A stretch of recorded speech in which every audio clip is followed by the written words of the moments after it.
Tayoin na natin yung God's heritage. Ayun na kayo lahat. Palakpakan na natin sila. Amen. Lord. Thank you, Lord.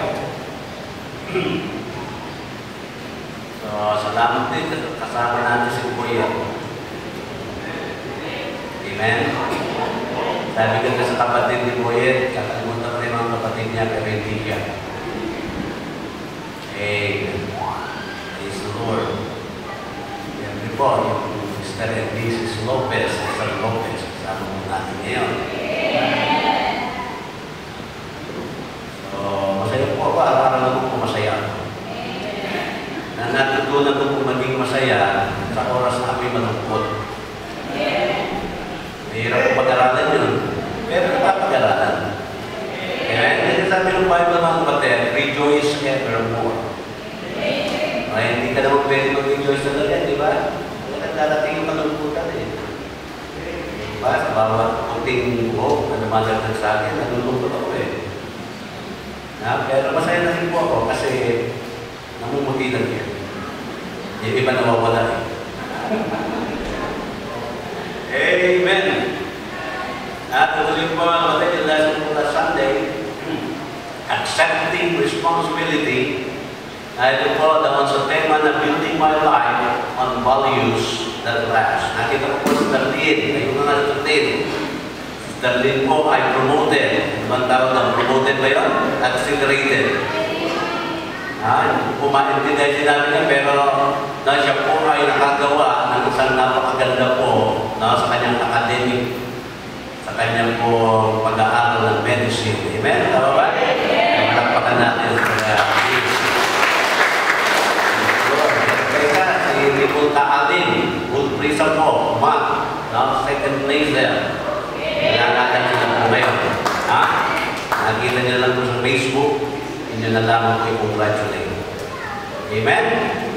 Natutuwa po ako, marami po tayo mga answered prayer, lahat po ng ating mga estudyante po dito, nag-pray po natin.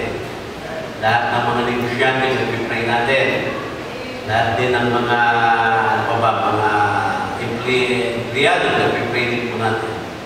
Lahat po dito, nag-pray po natin. Amen? Okay.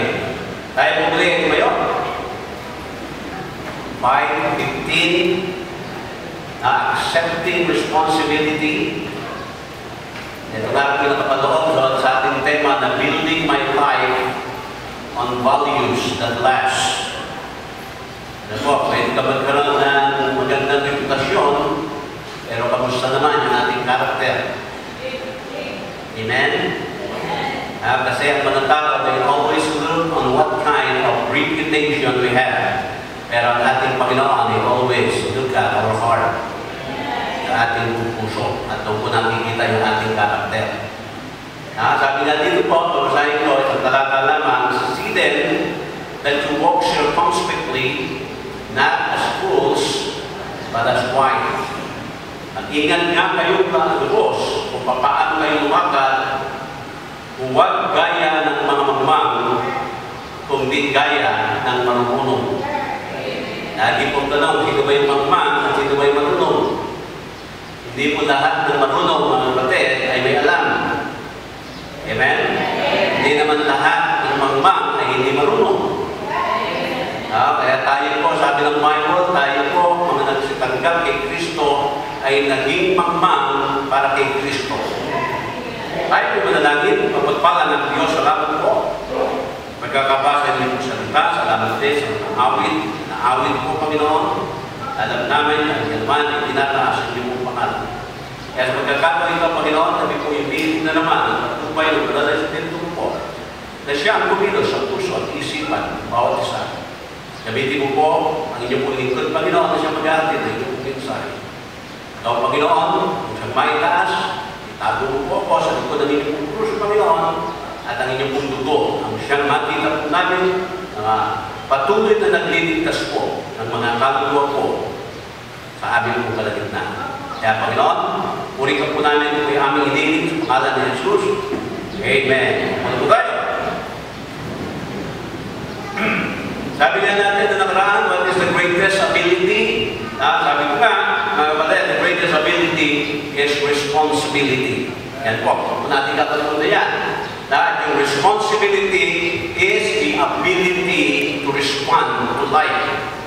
Pag sinabi kong ikaw ay responsible, ibig sabihin, marunong ka po mag-respond kung anong klaseng buhay. Kasi po, ang buhay natin, mga kapatid, sabi nga, no? Nahati po yan sa tatlo. Yung po yung mga, yung tinatawag na natin na una, yung po mentality rights. Sabihin, ano, lahat daw may karapatan. Sabi nga ng mga human rights, mga kapatid, lahat, kahit kriminal, may karapatan. Wala ang problema doon. Diba?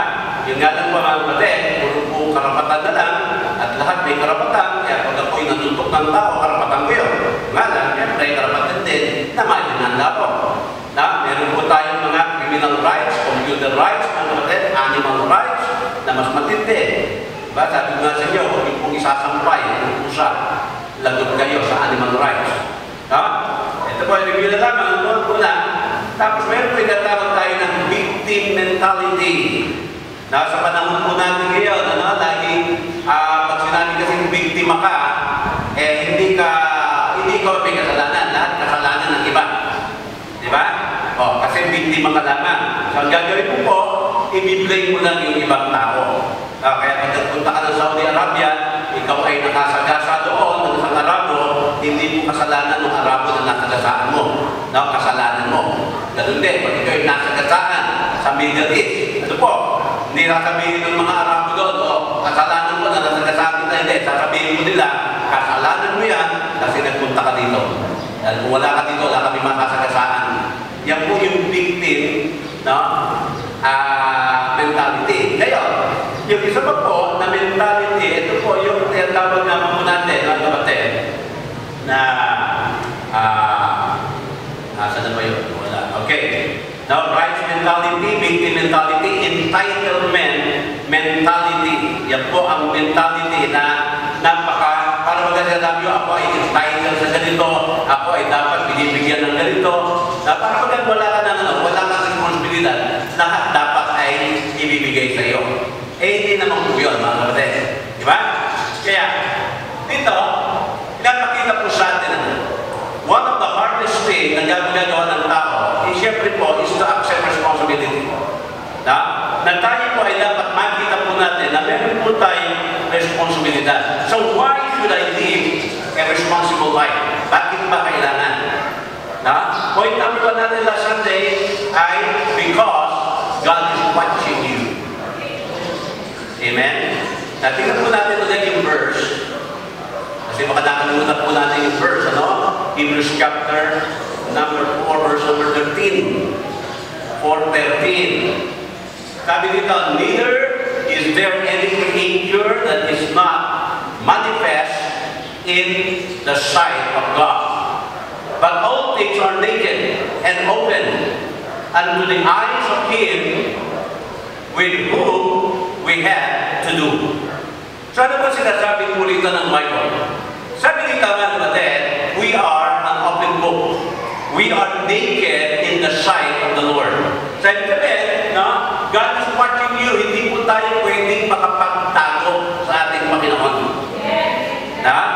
Hindi po tayo pwedeng sabihin natin, ay nako, nakalusot ako sa ginawa ko. Wala po, mga kapatid. Maaaring nalusot tayo sa tao, pero kailanman hindi na Panginoon.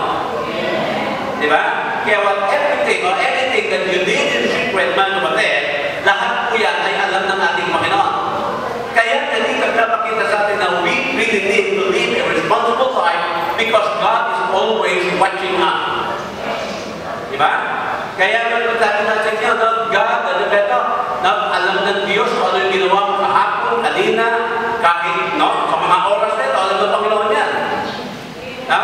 Yan po ang pinapakita po sa atin dito. Una po, God put us on this earth. Primarily for two reasons. Kaya po tayo natin dito sa mundo. Dalawang dahilan. Una po, para makilala natin ang Diyos personal. Bakit ko po dinultog yung personal? Alam niyo po, lahat ng tao nakakakilala kay Kristo. Amen? Kahit nga yung mga rapists kilala nila si Kristo. Now, everybody, mga kapatid, knows the Lord Jesus Christ. Pero ang tanong, ilan kaya sa tao ang nakakakilala kay Kristo na personal? Pag sinabi ko kung personal, mga kapatid, meron ka pong intimacy o yung tinatawag na natin na ikaw po ay merong maayos na relasyon sa ating Panginoong Diyos. Kasi lahat po ngayon tumatawag kay Kristo Panginoon. Pero ilan lamang po na si Kristo ang talagang Panginoon sa kanilang buhay. Diba? Kaya yan ang unang reason. The very first reason why God put us on this earth is to know Him personally. Na meron ka parang parang si Pinoy ba? Si Pinoy, ang ating presidente. Kilala lahat natin na si Pinoy ang ating presidente. Pero mga kapatid, sino kaya dito sa atin ang kilala siyang personal? Ako, hindi po. Nakikita ko lang yan. Pag nakasabay ko niya sa EDSA. Ano ba? Pero hindi ako kilala. Kilala ko siya. Di ba? Amen? So, wala kaming personal na magkakakilala sa kanya. Yun din po ang sinasabi ko po ngayon. Second reason, mga kapatid, na bakit po tayo nilagay ng Panginoon dito po sa mundo ito para mabuhay po ng isang responsableng buhay is to develop character. Amen? To develop character, mga kapatid. Bakit pa ang ating Diyos ay interested masyado sa ating character? Alam niyo po ba, mga kapatid? Because it is the only thing that you are going to take with you when you die. Pag namatay ka po, mga kapatid, magdadala mo lamang na sa iyong kamatayan ay yung iyong karakter. Alam niyo po, di ba? Sa ating kumustubre, nakakita ba kayo ng namatay na mabait o yung salbahe? Di ba? Pagpatay na, ano mabait eh? Naalala ko ng araw na namatay yung tatay ko, pala 51 years old. Ako po pinagsalita nila doon sa funeral service. So tumayo po ako doon. Sabi ko, alam ko naman sasabihin niya, tatay ko mabait. Pero ano di ba yung tatay ko? Loko din yan eh. Sabi ko siguro mo yan eh. Yan ay ganito, lahat namin ko yung mga kalukuhan ng tatay ko. Pero ano bang sabihin niyo, tatay mo yan, may mahal mo yan. Eh kasi po parang gusto nyo mag-uwin ba? Kasi pag namatay, di ba? Itong walang yan ito, naging mabait, itong ganito, di ba? Laging ganun eh. But anyway, mga kapatid, that is the only thing we can bring with us kapag tayo matay. Character. Kaya po, interesado ang ating Panginoon maigi po sa ating karakter. Kaya mga kapatid, hindi po. Palagay po, yung first point pa lamang po natin is enough for us para mabuhay ng isang responsable buhay sa mundo ito. Now, for the very reason po that God is watching you. Kaya mga kapatid, members of this church, pwede niyo pong lukuhin ang inyong mga magulang kayong mga anak. Kayong mga asawa, pwede niyo lukuhin ang inyong asawa. Kayong mga members of church, pwede niyo akong lukuhin. Di ba? Pero lagi po, pinaalala sa inyo, God is watching us. And we are naked in His sight. So hindi po tayo makakalusot pa rin. Di ba? Amen? Kaya dapat po, tuwing pag tayo naglalakad, lagi mong nararamdaman na parang meron dalawang makalagi na nagmamasid po sa iyo. Na nakatingin sa iyo at yan po ay mata ng ating Panginoon. So yun ang unang reason mga kapatid. Pangalawang reason dito why we need to live a responsible life is because others are affected by our life. Amen? Wag mo sabihin ka, hindi na kayo pakialam ako ito. Na wala naman akong na-interwisyong tao eh. Pag gumawa ko ng desisyon at mali, hahanapin ka ito. Na parang sinasabi ko natin, wala kayong pakialam sa aking buhay. Di ba? Pero ano ba alam mo? Sabi nga, meron tayong mga kanta. Kinanta po dito niya, si Bill Joel. Na sinabi niya, I don't care what they say. This is my life. Sinabi ni Sammy Davis Jr. Ano po? Na sinabi niya rin, sabi niya, wala kayong pakialam sa aking buhay. At sinabi nila itong si Sinatra, no? I did it my way. Diba? So, pinapakita dito sa atin na kahit ano ang mangyari sa ating buhay, kahit ano ang desisyon na ating gawin, wala kayong pakialam. Hindi ko naman kayo piniperwisyo. Mali, mga kapatid. In every decision na ating kong ginagawa, na someone is being affected. Amen? Na kaya lang natin sabihin, wala, ako lang yan, hindi mo. Tingnan niyo po doon sa 1 Corinthians 10:24. Ayan. Yung ating verse. Let no man seek his own, but every man's another's wealth. Tingnan niyo po. Huwag daw tayo maging makasarili. Alam niyo po mga kapatid ngayon, yung pinaka-selfish po na makikita po natin sa mundo po natin ay yung mga tao nag-suicide ba?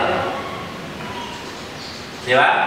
At yung mga rate natin ng suicide, tumataas po ang percentage. Tingnan niyo po, na pagsabi ka lang, magpapakamatay na lang ako, na parang matapos sa lahat ito. Bakit po natin nasabing sila po ay makasarili? Di ba? Sapagkat ang nangyayari na kapatid, matapos na sila ay mag-suicide, na iniwan nila lahat ang kanilang problema doon sa mga naiwang buhay. Amen? Amen?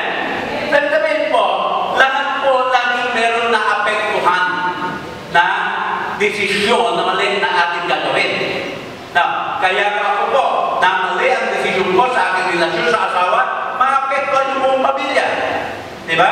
Pag isang anak, mga kapatid, isang dalaga, na mali ang kanyang desisyon, nakakita lang na mabungay na mata, abay sumama na, apektado po ang marami. Siyempre, apektado ang magulang, apektado ang pamilya, apektado lahat, pati ang kanyang ginagawa, araw-araw, lahat po yung maapektuhan eh. Diba? Kaya nga kapatid, na lagi po tayo meron na apektuhan kapag tayo po ay mamumuhay ng irresponsableng buhay. Amen?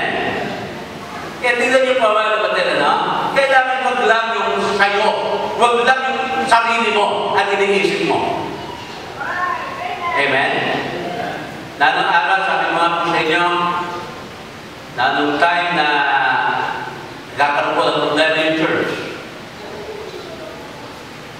Sabi ko sa church, well, this is my decision. Now, iwan niyo ako o hindi, itatayo ko ng simbahan nito kahit nag-iisa. Kaya nagkamali po ako. Hindi pala ako nag-iisa, hindi kasama pala ako. Amen? Kayo po yun, mga kapatid. Amen? At yung mga bagong dating, pwede pa rin kayo sumama. Diba? Amen? Sabihin na, right or wrong decision, somebody will be affected. Siyempre, pag wrong decision, the negative result. Right decision, then positive result. Diba? Saan na yung lalagay? Pag mali ang decision mo, alam mo, pangit ang mali. Bakit ko nang pipiliin? Hindi dapat itama mo ang iyong decision na gagawin. Diba, amen? Kasi tingnan niyo, pag sinabi po natin leadership, mga kapatid, sabi ko nga, dapat nag-seminar ako, sabi ko, alam niyo ba, tinignan ko sa bayan, sa Tagalog Bible, kung anong ibig sabihin ng leadership o leader. Alam niyo ba kung ano? Nakita ko po yung leadership, alam niyo kung ano nakalagay? Pasimuno. Alam niyo kung salita pasimuno, hindi ganit ka agad eh. Diba, itong si Rene, itong pasimuno dito eh. Pero siya pala yung leader. Diba? Para pag sinabing ito ang pasimuno, para pag laging dinala niya lahat. Nasa impyerno yung kanyang mga pinangunahan doon. Diba? Hindi pala, yung pala talaga. Diba? Kaya tingnan yung mga kapatid. When we talk about leadership, we always think about next time. Bakit po next time, mga kapatid? Sabihin, ako ang leader ngayon, aking hahawiin lahat ng mga masusukan na daan para yung next generation magiging maayos na yung kanilang daanan. And that is what we really are doing right now. Na tayo nga po mga kapatid, gusto natin natin ang mga tao ilapit sa ating Panginoon para naman kahit paano mabawas-bawasan ang kasalanan sa mundo. Diba? Pag ikaw'y dating lasing mo, nakakilala ka sa Panginoon, na inusuko mo sa Diyos yun eh. Na ikaw ngayon uupo sa isang church, nakikinig ng salita ng Diyos, at ikaw naman ngayon, paglabas mo ng church, ibinabahagi mo sa ibang tao kung ano ang pagbabagong ginawa ng Diyos sa iyo. Kaya natutuwa ko kay Brother Lating, pag yan po'y nagpapatuto. Amen? Natuto po ako sa kanya na meron palang highway patrol group na binabaybay lahat ng mga beer house dyan sa highway. Pero dahil binago ng Panginoon, mga kapatid, wala na. Nasa church na siya. Kayo ka na, Brother Lating, ang pogi pa yun. Binago ng Panginoon niya.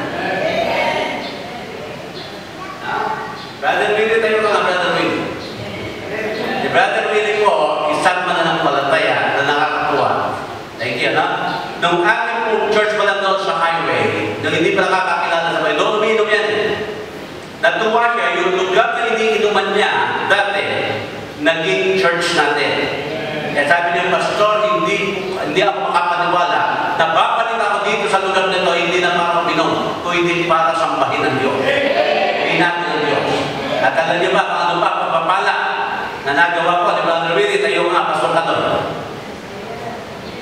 Yan ang naging bunga ni Brother Willie, Pastor natin. Di ba biyaya ng Panginoon yan? Kasi man cannot change man, but God can change man. Na, Diyos lamang po ang magbabago eh. Kahit ano pong pilit na pagbabago ang ating gawin, hanggat hindi natin inilalagay ang ating buhay sa Panginoon, wala, pabalik-balik ka lang para tayo mga kapatid na isang baboy na pinaliguan, pinulbuhan, nilagyan ng ribbon, nung nakalimutan isara ang kural, ayun, bumalik sa putikan. Ganyan po eh. Amen?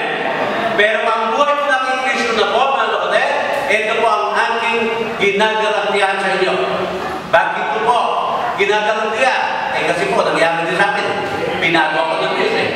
At yan po yan, alam po, hindi lang sa aking gagawin po yan sa lahat ng sino man magsusuko ng kanyang buhay. Amen? Kaya tingnan niyo pa, somebody is being affected sa bawat desisyon natin. Gumawa tayo ng desisyon, marami, maling desisyon, marami ang magiging malungkot. Pag tayo po nakagawa ng tamang desisyon, marami ang sasaya. Sino ba mga kapatid ang gusto laging malungkot? Amen? Di ba gusto natin laging masaya?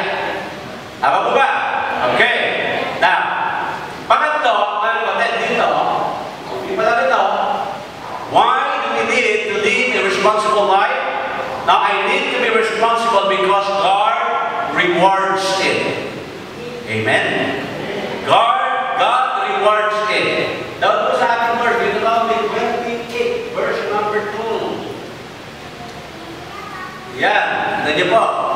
And all these blessings shall come on thee, and overtake thee, if thou shalt hearken unto the voice of the Lord thy God. Gusto niyo po ng blessing? Sino ang gusto ng blessing? Ito na po, ang susi ng blessing. Ang sabi niya, all this blessing. Now, tingnan niyo po, i-circle niyo po yung all. Pag sinabi bang all, lahat ng gusto mo. Amen? Amen? Gusto mo ba magkaroon ng magandang trabaho? Ay, siyempre, all blessing. Amen? Gusto mo ba magkaroon ng boyfriend na pogi? Ay, depende po. Diba, amen? Oh, sabi niya na gusto mo ba magkaroon ng malasog na mga katawan? Sabi ko rin dyan, all. Amen? Sabi ka pag sinabing lahat po yan, lahat ng iniisip mo, mga kapatid, na gusto mo maging maging pagpapala na iyong natatanggap, yan ang pinapangako ng Panginoon. Ano lang ang kondisyon? Ang kondisyon lamang mo dyan, makinig ka at sumunod ka sa lahat ng sinasabi ng kanyang salita. At ito po naman, ang tinitiyak ko sa inyo, wala pong na sinulat dito na makakasama sa atin. Sabi nila, yung ano dyan sa church nyo, bakit? Ang daming bawal. Ano yung bawal? Bawal daw niya mag-inom ng alak. Ano pa? Bawal daw niya manigrilyo. Ano pa? Bawal daw niya magtugal. Ano pa? Bawal daw niya mga babae. Ano pa? Bawal din daw niya mga lalaki. Pero ano? Lahat pa ng bawal na yun, para sa ikasasama mo ba o ikabubuti? Hindi ka mabuti. Kasi kami, wala sinasabi ito na pag pinagbawal, ikasasama mo. Pag ikaw ba'y tumigil sa paninigarilyo, mamamatay ka? Hindi, mamamatay ka pag hindi ka tumigil. Tama? Sabi ko kasi, hindi naman kalooban ng Panginoon sigarilyo yung tao. Kasi nung pinreate ng Panginoon ang tao, di ba? Yung ilong, gamit po yan para ikaw makahinga. Ang bibig para ikaw makasalita at makakain, di ba? Amen? Kaya kami, walang dinisign ng Panginoon para labasan ng usok. At kung kalooban ng Diyos, kung pwede tayo manigarilyo, dapat may butas tayo sa pupunan. Yung chiminiya ba? Doon lalabas ang usok. Amen? Kaso wala eh.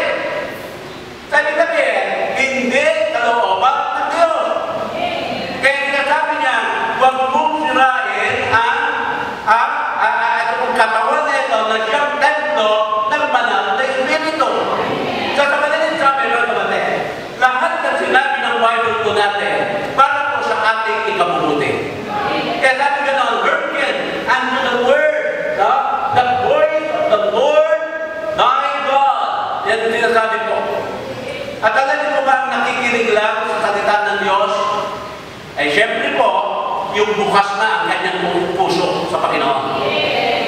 Minsan kasi pag sinabing Bible, yung yan, Bible, natatakot basahin yan. Alam niyo kung bakit kayo natatakot magbasa ng Bible? Kasi mababasa niyo yung sarili niyo eh. Mababasa niyo yung kasalanan niyo eh. Amen? Sabi kasi, pag yan daw inumpisahan mo, kailangan tapusin mo. Kaya napakahirap nga naman ang kapal. Alam niyo kung bakit? Kasi sanay tayo magbasa ng comics. Gusto niyo lagi may picture. Amen? Hindi po kapatid. Now, I promise you, it will not hurt you if you read the Bible. Yan ang sabi. Diba? Ang sabi ng talata, mga kapatid, diba? Hindi naman sabi, all these blessings shall come on thee. Ano ba sabi niya?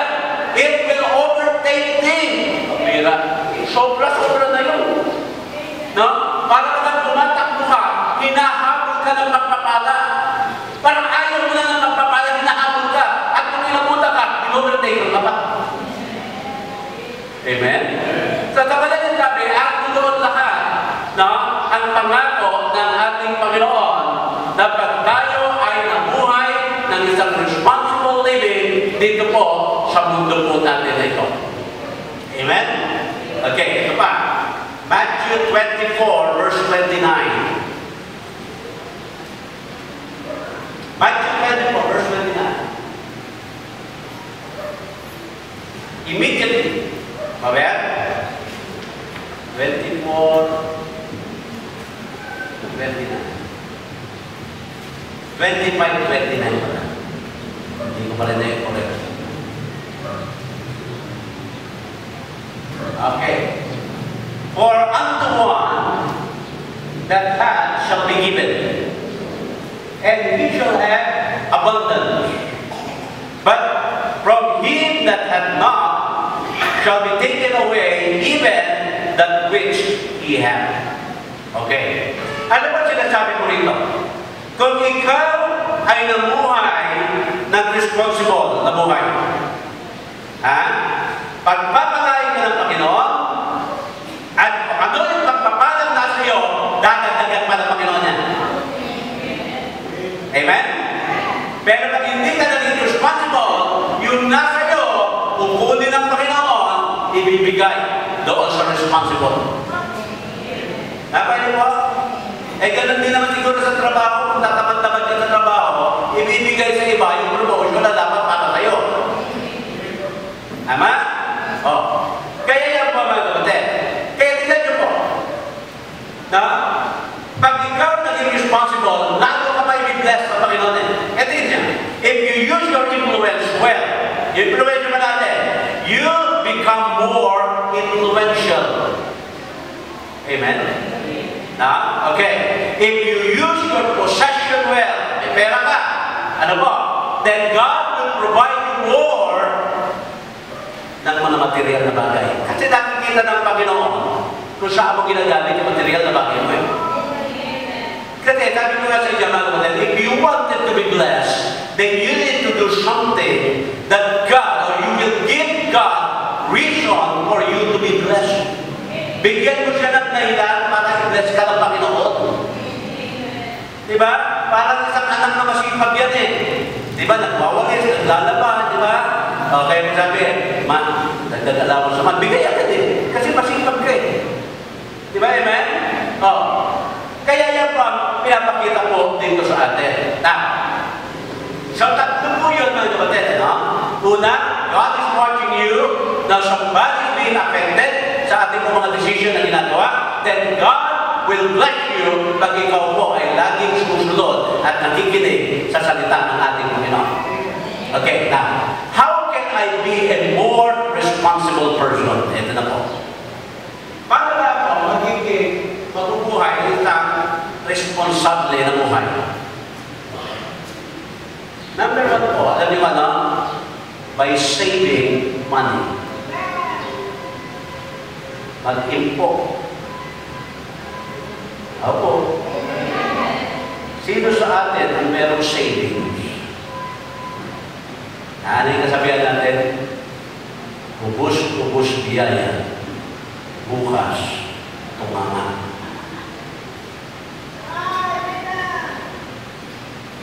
Proverbs 21, verse 20. There is treasure to be desired, and oil in the dwelling of the wise. Dali po but a foolish man spendeth it all. Pag wise, opo. Kaya ubus lahat. Di ba? Oh. Kaya nangyayari po sa atin, di ba? Pagdating, halimbawa, wala pa nga yung sweldo natin eh. Ubus na eh. Hindi mo pa natatanggap sweldo ba? Di ba? Bisa nananalang ka na, nagtatrabaho ako, bibili ako ng ganito, ganito, ganito, ganito, ganito. Ha? So, ano nangyari sa atin? Eh, di wala ka, mga kapatid, na ipon. Na tayo mga Pilipino, tayo may naturuan mag-ipon. Ewan ko po. Ha? Pero ang tingin ko po sa atin, mga kapatid, hindi. Ha? Para baga tayo mga Pilipino, maglalagay, magkakarga pa sa ating credit card ng mga 8,000. Kakaskas mo, credit card, 8,000 ang pinili mo. Tapos ang sahod ko, 5,000 lang buwan. Opo. Ha? Alam niyo po ba, ang mga Europeans, na sa kanilang income, kanila po sinisave yung kanila po mga 25%, o mga Japanese, yung mga Hapon, 25% ng kanilang income, binabangko po nila. European po, 14 to 15% ng kanilang income ang kanilang sinisave. Ang mga Amerikano, 5% ng kanilang income sinisave. Ang mga Pilipino, kinatatawa. Ilang percentage ang ating mong naiipon? Opo. Pastor, wala akong maipon eh. Wala kasi akong trabaho eh. Di ba? Pero lagi pa mga kapatid, tingnan niyo, mag-ipon ka ng piso, araw-araw. Magkano sa isang taon niyo? Oh, sa 10 taon. Eh, piso lang yun. Di ba? Pero kapatid, ang tanong, ito, ilan text ang napapadala mo araw-araw?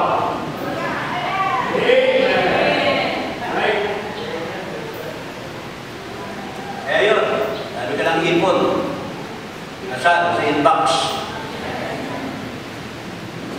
Nasa inbox ko na 34 gig. 34 ba yun o 64 gig na memory ng cellphone mo. Di ba yun, man? Oh. Kaya na nangyayari, wala tayong ipon, mga kapatid. Kaya tingnan niya, pagdating ng pangangailangan, wala, kawawa naman tayo. Amen? So dapat, mga kapatid, kung talagang gusto mong maging responsable, no, na pagmumuhay sa isang irresponsable na mundo, eh dapat matuto ka po mag-improve.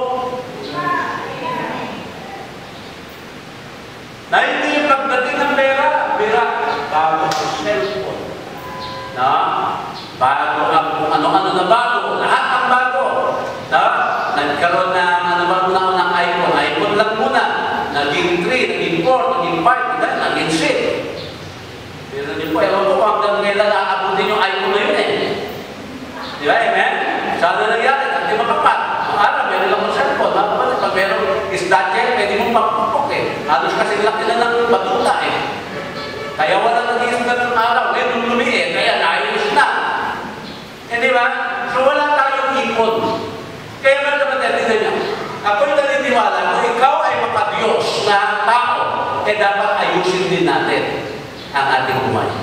Mag-umpisa po tayong mag-impo. Amen? Alam niyo mga injik, tignan niyo ng mga aral, mga injik dito, dahil doon po sa mainland China, hirap na hirap po sila doon eh. Hirap na hirap. Sa dami nila, hindi sila kaya makainin. Nagpuntahan din sa Pilipinas yan. Sino pa ang mga trabaho niya? Nagtitinda ng taho. No? Bote garapa, mga kapatid. Na nagtinda ng lugaw. Asa na po yung mga injik kayo? Ayan na po ang mga gopokwe. Mga Henry. No? Nagyamanan. Bakit po? Pag yan ay kumita na 10 piso, mga kapatid, 5 piso sinisave. 5 piso ginagastos nila. Pag nakakumita po yan ng 20 pesos, at 5 piso ginagastos, 15 pesos ang sinisave. Pag 100, mga kapatid, ganun pa rin, 5 piso pa rin ginagastos, 95 pesos ang kanilang saving. Pag Pilipino, iba minsan. Diba? Kumita na 50 pesos, isi-save yung 25 pesos. Pag kumita na 100 piso na, ayun po, mga kapatid. Lahat ginagastos na. Opo. I-save po natin.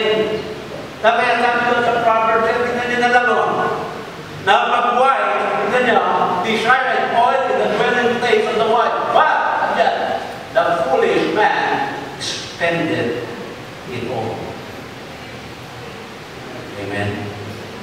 Amen. Yung mga iba, ay, salamat. Magre-retire na ako. Meron na akong retirement pay. Doon tumabay sa retirement pay nyo. Pag naubos yan, wala lang kasunod. Hindi tulad yung meron ng sahod, buwan-buwan. Diba? Amen? Oh. Kaya yun po ang dapat nating makita po dyan. Alam niya si Rocky, si Alberto, si John D. Rockefeller, one of the world's wealthiest man. Sabi niya, how much do you, sabi niya, paano mo nakuha yung fortune? Sabi niya lang, simple lang, 10% binabalik ko sa Diyos. Yung 10% aking sinisave. Yung 8% yun ang ginagamit ko sa aking buhay. Alam ginawa din, later on, mga kapatid, siya ay talagang pinagpala ng Panginoon. Si William Colgate, sabi niya muna, Lord, 10% sa'yo. Yung 90% gagamitin ko. Binuless ng Panginoon niya. Then later, sinabi na, ni William Colgate, 90% sa iyo, Panginoon. 10% na lang sa akin. Kaya tingnan niya kung paano binuless si Colgate. Bibili pa, di ba po nakatanda? Pag bilan niya po ng Colgate na close-up. Naging gano'n, di ba? Na para naman lahat ng toothpaste, Colgate na siya. Binuless po ng Panginoon ng mga yan, mga kapatid. Bakit po? Kasi nga, they learn how to be responsible. Pangalawa po, mga kapatid, Paano tayo magiging more responsible? By controlling our reaction. By controlling our reaction. Alam niyo po ba? Masasabi po natin, hindi natin kaya i-control yung mga nangyayari sa ating paligid. Ito po yan. Pero mga kapatid, sa bawat pangyayari, pwede naman natin makontrol yung ating mga reaction eh. Kaya sabi ko sa inyo, pag nag-drive ako, tapos meron yung mga hindi maayos mag-drive. Ang gagawin ko po dyan, pag nakapatang ko na, sisigaw ko, "Ow!" Sabihin ng misis ko, "Bakit mo sinigawan? Hindi ka naman narinig doon dahil nakasarado yung mga bintana mo." Sabi ko, yun nga, gusto kong mangyari, hindi niya ako marinig. At least nakasigaw ako. Di ba? Kasi pag narinig ako, di mapapaaway pa ako. Di ba? Amen? Sabi, dito po, paano ba tayo magre-react sa mga pangyayari? Tingnan po dito sa Proverbs chapter 29, verse 11. Proverbs 29:11. A fool uttereth all his mind, but a wise man giveth it all till afterwards. Alam niyo ba sa atin, napakaliit ng pasensya. Di ba, amen? Konting libot lang, ayun ka agad, nakahangin. Hide na agad. Pero mga kapatid, yung wise man, na kung pwedeng palagpasin, pinapalagpas niya. Diba sabi ko nga sa inyo mga kapatid, you can choose to be angry, and you can choose to be happy. Diba sabi nila, pag halimbawa yung kasama nag-aaway, sigawan niya, hindi tumawag sa telepono, pagsagot naman, hello? Sino to? Bakit pwede di ba baka agad naman yung tono? Kahit nagtitigawan, dahil kami po pwede. Tama, amen? Po pwede. Na bakit ka magagalit sa isang tao kung pwede naman hindi magalit? Kaya dito sinasabi mga kapatid na kasalanan ang magalit. Kasi sabi ng Bible, be angry and sin not. Pag ikaw'y nagalit, tama po yan because that is God-given emotion, nagagalit ka eh. Diba, may nilinutos ka, hindi sinunod, nagagalit ka. Tama po yun. Pero pag ang galit mo po ay tinanim mo na sa iyong puso, yaan na po nagiging problema yan. Amen? Kaya ang sabi ng Panginoon, dapat maglumugan ng araw ang inyong hindi pagkakasundo. Kaya ibig sabihin, paglulubog ang araw, kailangan magkaayos. Amen? Sabi ko, paano po kung gabi-gabi nag-away? O di mo kayo sisikatan ng araw. Minsan kasi may mga pilosopo eh. Sabi ng Bible po kasi maglulubugan. Gabi-gabi nag-away. O di mo sisikatan ng araw. Ganun po yun eh. Amen? Ano pa po?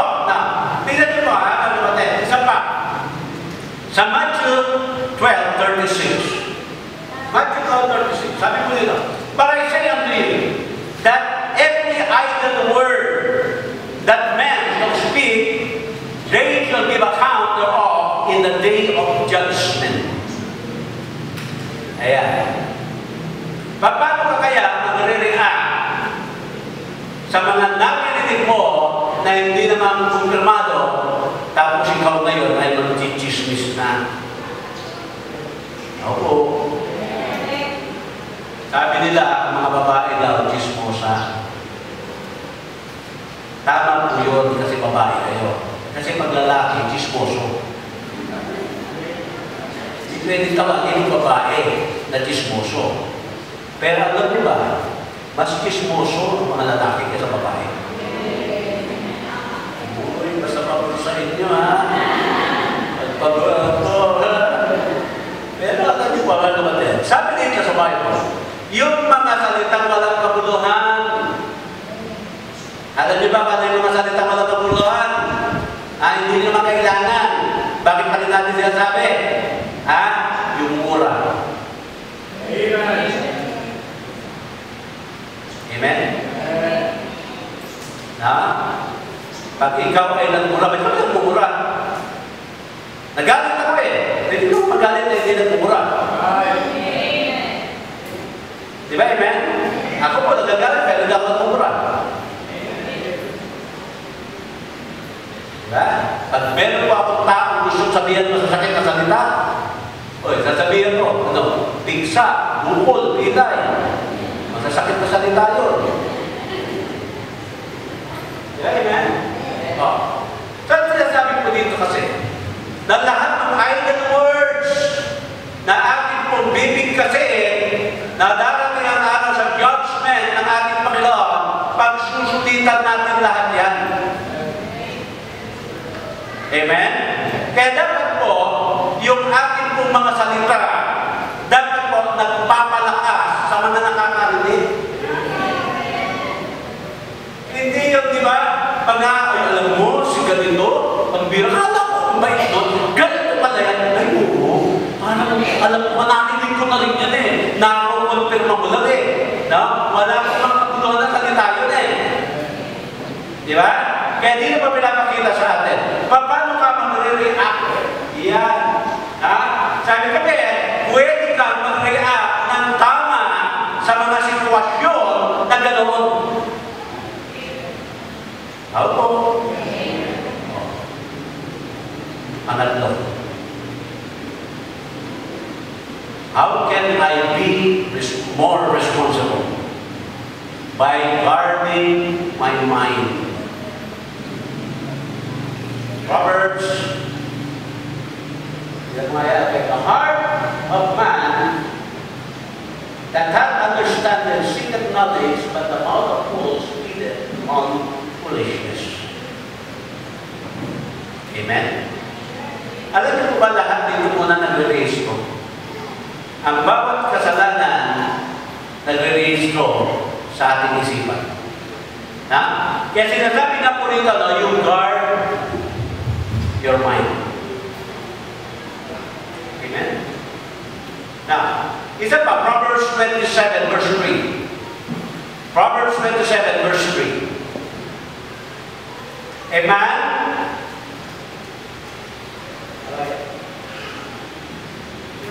okay. A stone is heavy and the sun with weight, but a full spot is heavier than both. Now, sinasabi ko rito sa atin, na para ba yung mangmang. Dapat sinabi ng mangmang sa Bible, hindi po siya yung walang alam. Nang sinasabi ng Bible na sa mangmang ay yung taong ayaw po magpasakop sa Diyos. No? Kaya dito, alam niyo po, tingnan niyo, kung ano yung ating laging pinipid sa ating isipan, later on, makikita po diyan na yan na yung ating ginagawa eh. Tingnan niyo. When Satan gives you a thought, ang tawag diyan, temptation. Pag si Satan ang nag-feed sa isipan mo, ang tawag diyan, tukso. Pero pag Diyos ang nag-feed sa iyong isipan, ang tawag diyan, inspiration. Tama niyo ba? Inspiration. Kaya pag ikaw nagbasa ng Bible, na-feed yung iyong mind, then you are being inspired by God. Na? Pero kung yung isipan mo na hindi mo binabantayan, na sabi nga, no, idle mind is the workshop of the devil, ang mangyayari mo yan, puro tukso. Amen? Amen? Na? Kaya nantayanan po natin. Na? Kaya pag meron akong kinag-counsela niya, magpapakasal, nasabi ko sa kanila, iiwan nyo na yung buhay binata at lalaki. So, ibig sabihin, pag nakasal na kayo, huwag ka magbubuhay binata, huwag ka rin naman magbubuhay lalaki. Dahil kayo ay may mga asawa na. Nakakausapin ko naman yung kanilang kaibigan. O ito, kaibigan nyo, magpapakasal, huwag naman kayo maging dahilan nang sila ay mag-aaway. Amen? No? Kaya lang po, gusto ko pong i-drive ko dito, no? Bantayan natin yung isipan po natin. Kaya lagi ko sinasabi niyo, kapag ang isang lugar na lagi mong pinupuntahan ay ikaw ay nagkakakala, ay huwag ka na magpunta doon.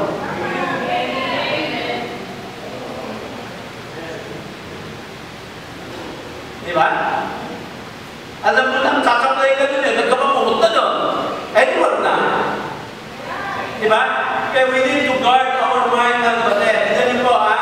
Pag sinabi natin guard our mind, lumayo din tayo sa mga pornographic materials. Opo. Maraming ganyan sa Quiapo. Wala na si Brother Alan. Pag sinabi ko maraming, sabi niya lang, ito, sabi niya ako yan. Lubit mo lang.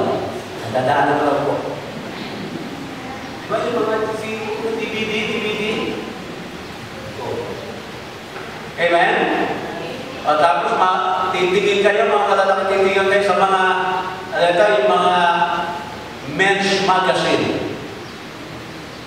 Nakikita niyo po doon yung mga nakabikini. Alam niyo po, ewan pa lang, doon tayo po, nung unang araw, yung ating mga kababaihan, di ba naglalakad yan, wala silang mga yung underwear sabi ng mga foreigner, yung mga dayuhan. Sabi kailangan mga civilized kayo, maglalagay kayo ng mga cashier, yung mga ganyan, para hindi naman masagwak pag kayo naglalakad. Di ba? Ano? Oh, di ginawa ng mga Pilipino yan. Amen? Di ba? O, meron na tayong maayos sa mga kasuotan. Ano na naman yung tinuro sa atin ng mga foreigner? Na sabi kailangan, meron tayong mga bikini contest dito. Na kailangan nakabikini kayo. Ayun. Na pinaglagay tayo. Ayun, pinag-aalis na naman tayo. Saan tayo pupunta? Amen? Na, alam mo, pinapakita dito mga kapatid, ang mundong ito, lalasunin ang ating isipan sa pamamagitan ng ating mga nakikita. Kaya sa tulong ng Panginoon, mga kapatid, na by God's grace and by God's strength, mga kapatid, let us guard our mind. Amen? Yung mga OFW dyan, wala na yata, pumapalik. Wala yung mga members po natin, yung mga asawa, nasa abroad. Mga lalaki, prayer ko, huwag sila mahulog sa tukso. At ang prayer ng mga asawa nila na naiiwan dito, babantayan ng church. Baka pray kami ng pray doon sa lalaki na nag-abroad. Huwag matukso. Yung pala yung babae dito na tukso. Amen? Nag-pray po namin yan. Kaya hindi alam ng mga OFW dito. Amen? Laging sinasama ng mga adult ladies yan. Hindi kasama kayo dito. Bakit po? No? Alam niyo naman si Satanas. Sabi mo sa niya si Satanas, demonyo talaga yan. Amen? No? Wala hindi mo pinag-uusapan dito kung pogi ka. Amen? Kasi ako pogi, di ba kumanda sa talkshow eh. Minsan naghihintay na, bakit kayo iba? Ba't ako pogi naman ako? Palalapit ng Panginoon, loko ka, na baka hindi mo makayanan. Eh, thank you Lord, naunawaan ko. Amen? Tingnan nyo na ako na pogi ako. Birthday ko naman. Kaya ako pinaka-pogi ngayon. Nakakala nyo ba? Ako lang. Nasa linggo, hindi na kayo na. Okay, isa pa po po. Tapos matatapos na. Paano po tayo magiging more responsible? Number 4, by admitting my mistakes. By admitting my mistakes. Amen? Alam niyo po, napakahirap umamin. Meron man siguro ang hirap gawin, yan ay aminin ang ating mga pagkakamali. Ano ba sabi dito sa Proverbs chapter 28 verse 13? Ganyan po, that covereth his sin shall not prosper. But whoso confesseth and forsaketh them shall have mercy. Now, pwede mo pagtakpan ang iyong kasalanan. Pwede. Pero hindi ka mundan. Amen? Hindi ka magpa-prosper. Na walang mangyayari sa iyong buhay. Na ang sumpa lagi na sa iyo sapagkat ayaw mong aminin ang iyong pagkakamali. Di ba? Amen? Oh. Isa pang verse, nakalagay pa po dyan. Ayan, Hosea 4:4 ba yun? Let no man strive nor reprove another, for thy people are as they that strive with the praise. Mali yan, mali yan. Now, halika na natin muna yung problem.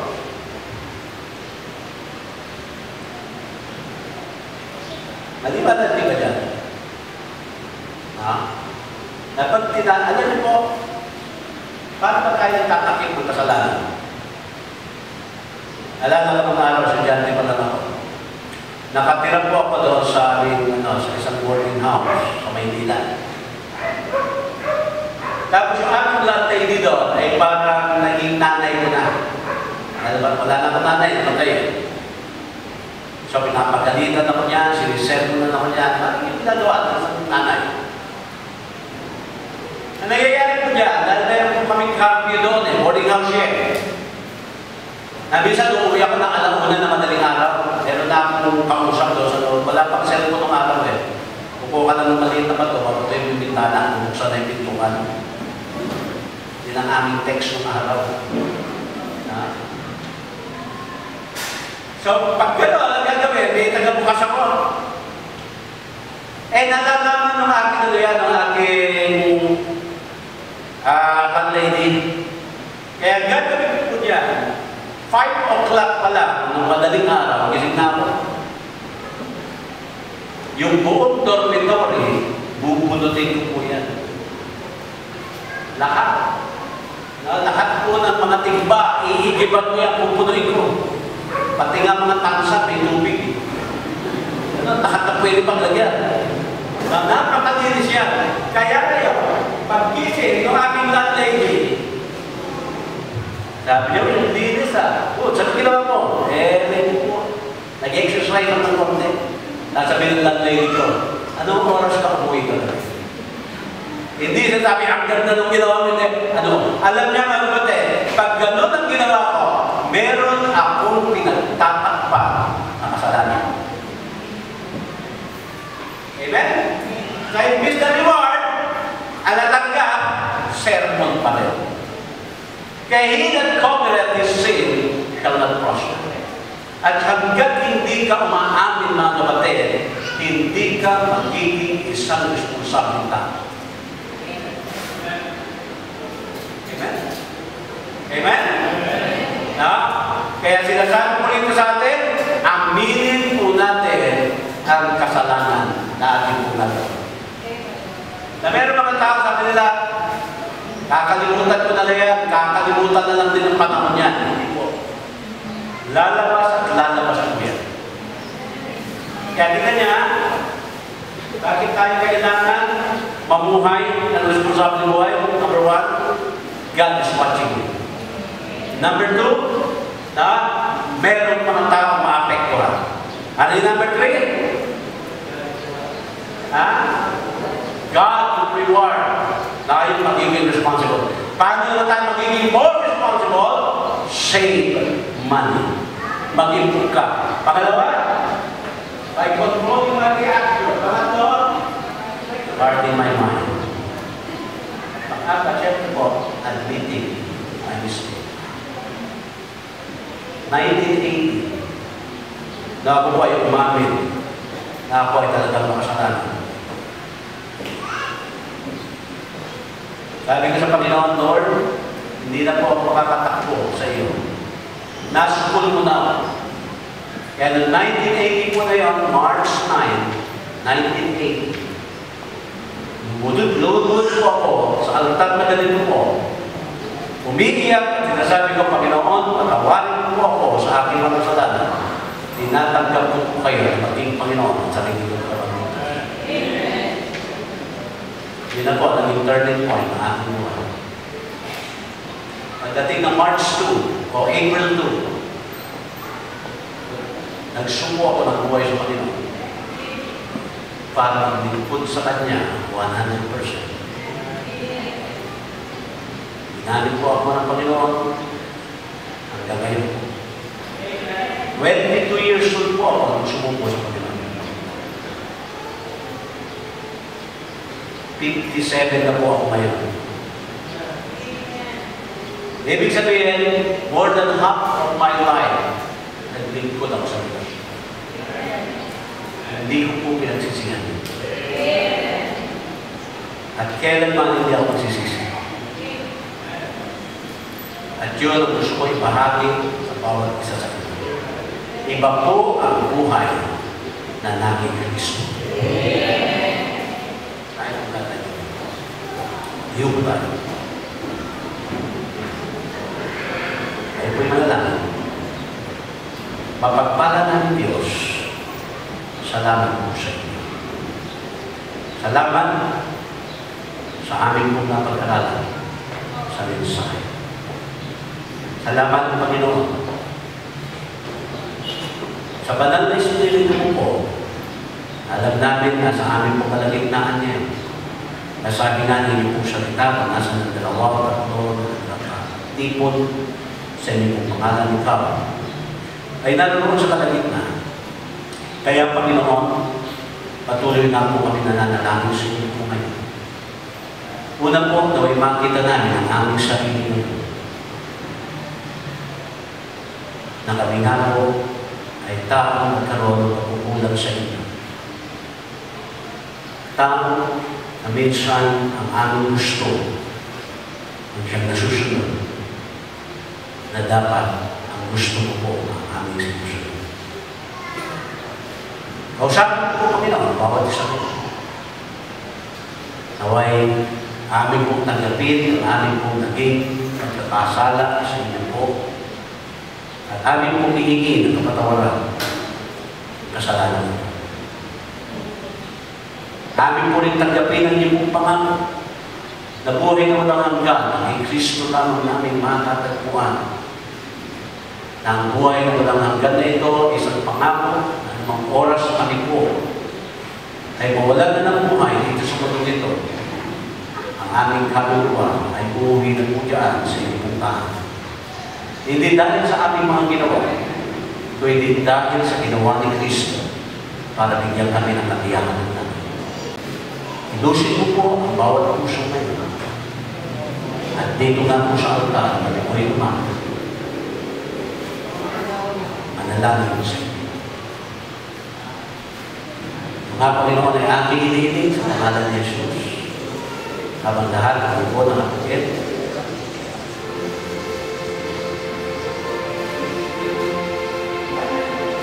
nakita mo ba ang iyong sarili ngayon? Masasabi mo ba na ikaw ay isang responsableng tao? Lagi mong alalahanin, God is watching you. Wala kung tayo pwede itago siya. Meron mo gusto ilapit, hindi mo sa altar na yan. Lord, salamat mo sa mensahe ako. Halika rito sa altar. Amen.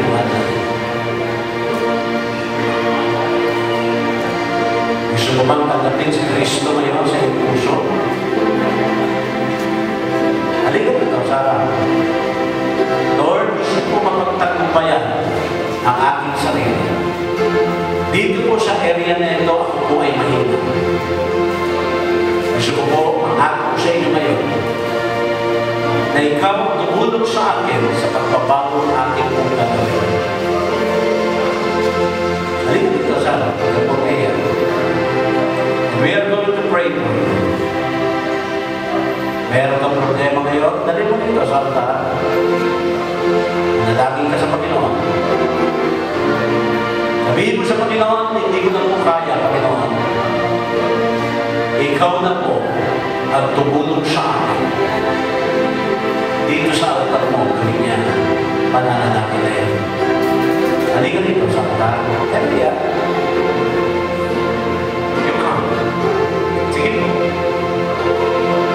we are going to pray for you. Meron na po ba ganyan?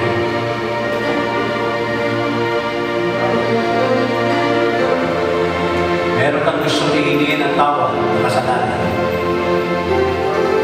sa Panginoon. Halika rito sa akin. Okay?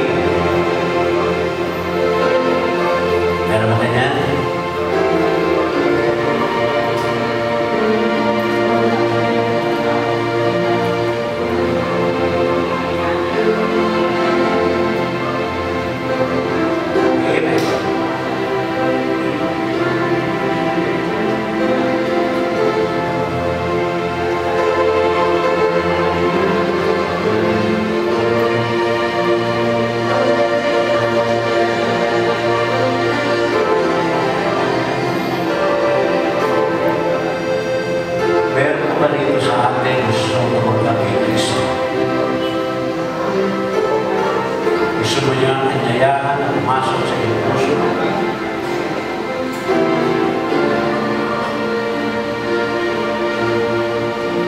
Tapos kung dami mo ka na lamay, pipray ka na. Okay? Alam mo ganun. Gusto mo magkami si Kristo. Amen.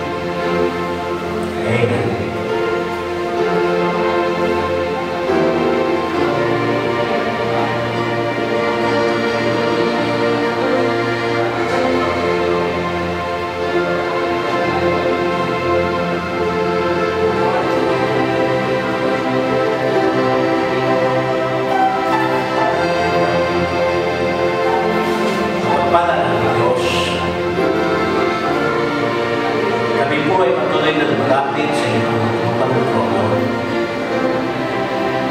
Umaga dito at nananangin. Patuloy mag-usap ang inyong bukalan na Espiritu sa bawat isa sa amin. Laging namin, Panginoon, sa mga pinabahagian ng kaligtas sa magsimling paraan ng kaligtas sa amin.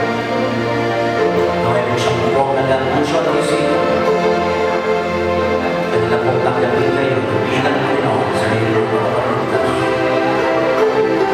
Sa mga anak mo nasa altar, dalangin ko. Sa bawat panalangin ko din. Ang po Panginoon sinaluman, dinggin, tugunan ang bawat pinagin ko. Kaya nakita rin po natin, Panginoon, sa aming pag-aaral. Paano po tunay na pagiging responsable ng buhay na inyong binutulong sa inyong mga buhay. Kaya Panginoon, lumalang mo kami mapag. Naway kami po rin ang makapagdating ng mga pag-asa sa mga taong nawawala na po ng pag-asa. Maibahagi namin sa kanila sa Kristo. Salamat ng Panginoon sa iyo po pagmamahal sa atin. Salamat Panginoon sa pagmamahal ng bawat kapatid at mga kaluluwa na wala kang kapiyakan ng lahat. Ligtas po ng Panginoon ang isa. Po Panginoon lahat ay aming inilig. Alam ng aming Panginoon sa Kristo.